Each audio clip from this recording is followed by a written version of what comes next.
Hey, do you feel dead inside? I think I can explain why. Thanks for watching Blimey Cow. This episode is sponsored by Audible and made possible by viewers like you. Tell me if you can relate to this. You flip through an app and you find a match, send DMs, but don't hear back. You finally get a date, you're feeling great, but the chemistry is second rate. And by second rate, I mean that it's the most uncomfortable 60 minutes of your life. You're just sitting there the whole time panicking about whether you should offer to pick up the check or not. There's just so much pressure. How did people meet each other before the internet? This is not how we were designed to find partners, I'll tell you that. This is a weird thing we started doing in the last 20 years, and the quicker we end it, the better. Today, I want to do a deep dive. I want to diagnose the problems with modern dating and present solutions that will get you married fast. Because even if you can't admit it to yourself right now, that's really all you want. You want someone who promises they'll never leave. No, I'm happy on my own. I don't need anyone. Do you believe me? It's a bold strategy, Cotton. Let's see if it pays off for him. I've been married 5 years and Josh has celebrated 12. Between us, we have 17 years of experience. 34 if you include Sarah and Kelly. So to find your soulmate, we have to ask 5 questions. They're detailed questions, but the TLDR version is who, what, when, where, and why. Let's start with who. Who is the kind of person you want to be with? Make a list and then throw it away. But remember the important things on that list. All the stuff you've already forgotten about 5 minutes from now, not important. Beggars can't be choosers after all. God will bring the right man for me. I will never compromise. Yeah, like you're perfect. You might be someone else's compromise, and that might be the best it's gonna get for both of you. Look, if you've got the basics right, the rest are details. You've got a whole lifetime to try to change each other and then slowly realize you can't do that, and once you finally realize you can't do that, start actually enjoying yourselves. Next up is what? Because you seriously need to ask yourself, what is the point of dating? If you can't answer that question, you have no business doing dating. See, I'm told dating is supposed to be fun, but I don't see many people having fun. In fact, the only ones who look like they're having any fun are those annoying couples that I hate. You know the ones having Instagram fun. Then they break up and you're like, wow, they seemed so perfect and happy. Maybe I'm doing okay. Those people were after the clout. I should use that on Wordle tomorrow. They got their reward and then they got the heck out. Now, look, I'm not gonna get caught up with labels and terms. What you're describing sounds a lot like courting to me, Jordan. When I say dating, we all know what I mean. I just mean that universal idea of looking for a partner. What I want to do is take a step further and say that dating should be looking for a life partner. As in, you should go into it with the goal of marriage, but you're not like bound to that by saying that you like somebody, okay? Why do I have to explain this? Otherwise, back to our initial question, what's the point of dating? Marriage. Marriage is the point of dating. This shouldn't be controversial. I mean, seriously, if marriage isn't the point, then it's just bad intentions, right? Isn't that, like, are you doing it just to have fun? Just to hook up just for kicks and giggles? What are you, 14? Well, you might be. That's okay. Dating should be a huge responsibility. It's like a job interview for life. So I'm gonna take things a step further. I don't think dating is supposed to be enjoyable. I mean, sure, maybe the first time you hold hands or the first time you kiss or you go on a fun date, you know, to the ice cream store. Golly gee, dating is so fun! But the rest of it is a job interview. What can I bring to the table, and are you going to be a good fit for me? I know that might take all the fun out of it, but good. And then once you're married, then you can start having fun. Okay, so we've answered the who, we've answered the what. Now let's talk about the why. Why do you want to get married? Because here's what they don't tell you about marriage, okay? Marriage doesn't fix anything. If anything, it completely breaks you and makes you miserable unless you're willing to take a cold, hard look at yourself in the mirror. You gotta have a real come to Jesus with yourself, okay? Look, marriage is awesome, it's amazing, I don't wanna make you think it's not. It is everything you want it to be and 1,000 more things. I'm just trying to paint an accurate picture for you and say that all of the good things don't just start once you walk down the aisle. It's like walking down the aisle at a grocery store. You've read the ingredients list for this delicious dessert, and you're buying everything you need, but you've still gotta cook the thing, assuming you even know how to cook. This could take a long time. So here comes the question I get asked the most. Where do you meet a potential mate? I get asked this literally all the time. And here I have even more bad news. Josh, no one's gonna wanna get married after this script. You may have already missed the boat. But it's not your fault, it's the system, man. Because your whole life, you've been encouraged by society and culture to wait to get married until you're way older. Have fun, meet people, sleep around. Why would you possibly settle down at your age? Wow, you guys got married young.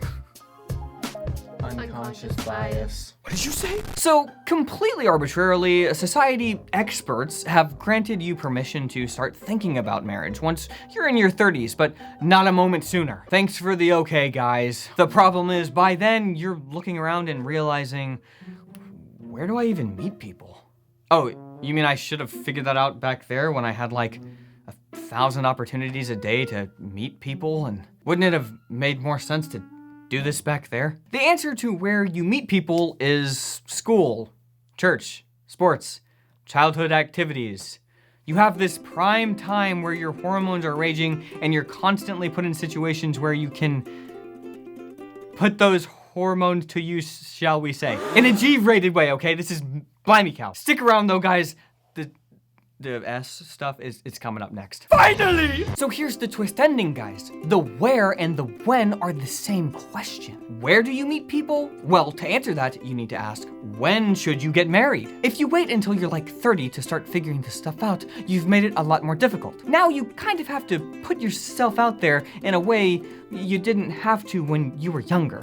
Everybody was out there. But maybe that isn't you. Maybe you were trying to figure it out back then, but it just didn't happen. And now you're stuck using these apps because what else are you supposed to do? So you're wasting your time on something that maybe somehow, God please make it work, because A couple of my friends said they met on this app. look, I'm so happy for every single couple who has met on the internet. Specifically the 12 or so couples that met and got married through our online community that's supportblimeycow.com. But I consider those things a happy accident. It's not something to bank on. Look, face-to-face communication isn't just over forever because we invented the internet a few years ago, okay? Thousands of years of recorded human history laugh at your modern sensibilities. Things will come back around, I promise. We're not more enlightened now, we're actually more stupid than ever. So if you're frustrated with online dating and sick of using apps, do not despair. That means you're normal. And I have some ideas, but first, as promised, we need to talk about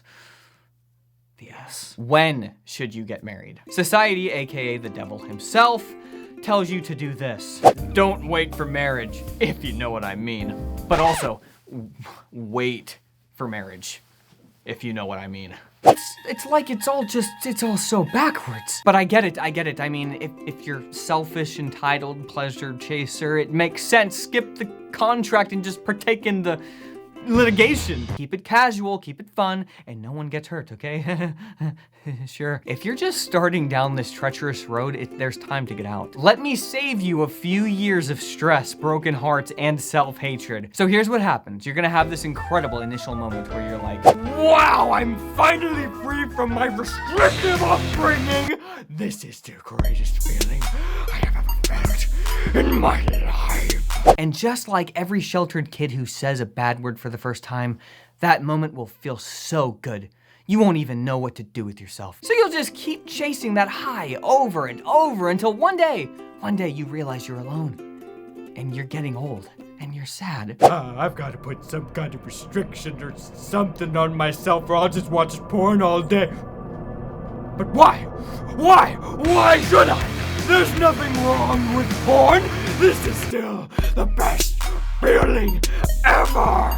I know it's tough to accept, but some things are just married people things. You can try to claim that they're not, but they are. And if you're afraid people are gonna call you a religious nut for noticing the obvious, just refer to it as, I don't know, a societal constraint for the greater good. Because it's not about you. Life is not about you or your happiness. It's not about how good it feels for like 5 seconds. Who cares? Get over yourself. There's more important stuff going on in the world. Elon Musk. I mean, is he gonna buy Twitter or not? Come on! Okay, so in conclusion, when it comes to finding your spouse, there's no silver bullet. And the bullets get even less silver with each passing year. As your hair becomes silver. I was gonna say that. Why are we talking about bullets with our spouse, Josh? This isn't right. But I don't wanna end this on a downer, Josh. This whole episode has been one big downer. Because I think that keeping the 5 questions in mind that we talked about today, it makes you intentional. And all you can do is be intentional. That's literally it. You can't force this stuff with an app. If anything, the dating apps heighten this sense that, I should be doing something. If I'm not married, it's my fault at this point. Come on! your version of doing something is constant dopamine hits. That's literally the opposite of what you need if you want to get married. Like the exact opposite. You just put yourself in the best place for good things to happen to you. That's all you can do. Then when you look back one day, it'll make sense why things worked out when they did. It's not about making it happen. It's about being as prepared as you can when it does. Who do you want to be? This guy? I'm working every day to better myself, and I'm saving as much money as I can so that my future wife and I will be able to afford a home when we're 40 or 50. Or this guy? Tomorrow I'll get back on track. No more chips, no more ice cream, somewhat less porn. See, the short version of what I'm trying to say is, and we'll probably make this into a YouTube short, just kidding, become a better version of yourself every day because you benefit from that whether you're with someone or not. Plus, it makes you more attractive, and a better version of you is better for your future spouse anyway. So, bettering yourself is an act of love towards that person you might not even know yet. Don't lose hope, don't lose hope. One day, it's all gonna make sense. Okay, bye. Oh, one other thing you can do to really set yourself apart is to become a well-read person. As in, learn things, read a lot. But if you're like us, you're always on the go and it can be hard to sit down to read. That's why audiobooks are so perfect. You're sitting in the car or you're doing chores anyway, so why not expand your knowledge while you're doing it? Take a little break from social media and get lost in a good audiobook for a few hours. It'll do you some good. And of course, the best place to do that is with Audible. Audible is the best place to listen to whatever you're interested in. Their collection of classics is unmatched, and with your membership, you get a lot of them for free. You don't even have to use Audible credits to purchase them. It's awesome. And there's a lot of great C.S. Lewis on there. On Audible Plus and with credits. On Audible Plus and with credits. So, I mean, you can pretty much listen to everything. Plus, each month, you get to choose one title to keep from the entire catalog, and that includes new releases as well as bestsellers. So if you've been waiting to listen to C.S. Lewis's The Space Trilogy, which I really want to listen to, now's your chance. There's also Audible originals and podcasts included with your membership too. All your audio entertainment needs in just one simple place. New members can try Audible free for 30 days, which includes a free audiobook. So if that sounds awesome to you, then head over to audible.com/cow or text cow to 500-500. Again, that's audible.com/cow or text cow to 500-500 for a free audiobook and a 30-day free trial. Next week on Messy Mondays, Josh tries to get in on some Instagram fun and immediately regrets it. Get the perfect shot. Hey, we're gonna go out to eat. Do you want to come with us? We got I'm some good. people come- It's gonna be Are really you fun. sure? I'm okay. Oh, he said no. This is still the best feeling ever.